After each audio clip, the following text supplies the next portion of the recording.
বেসরকারি চক্ষু হাসপাতালের মধ্যে বরিশালে যদি শীর্ষ কোনো হাসপাতাল থাকে সেটি ইসলামী চক্ষু হাসপাতাল, যেটি বরিশাল নগরীর কাশীপুরে অবস্থিত। এবং এই হাসপাতালের কর্ণধার, যিনি মানবতার ফেরিওয়ালা হিসাবে ইতিমধ্যে পরিচিতি লাভ করেছেন, তিনি হলেন মোহাম্মদ সরওয়ার হোসেন।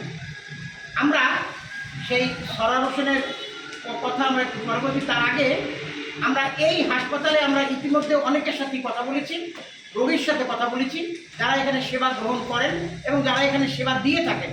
আমরা প্রত্যেকের সাথে কথা বলেছি। একটি কথা এখান থেকে জানা গেছে, সেটি হলো এই হাসপাতালে অসহায়, অসচ্ছল, বিত্তহীন এবং নিম্নবিত্ত লোকদের কাছ থেকে অত্যন্ত কম মূল্যে টাকা নিয়ে তাদের অপারেশন করা হয়।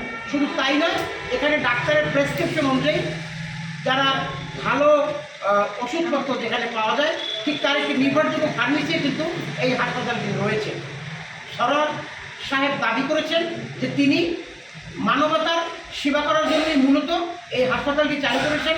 পাশাপাশি এই শাখা হিসেবে তিনি কক্সবাজারে আরও একটি শাখা চালু করেছেন। অদূর ভবিষ্যতে তার আরও শাখা চালু করার পরিকল্পনা রয়েছে।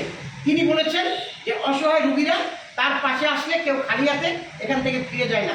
সরওয়ার মিয়া যে আশা আকাঙ্ক্ষা নিয়ে ইসলামী হাসপাতালটি চালু করেছে, আমরাও তার সাথে একমত।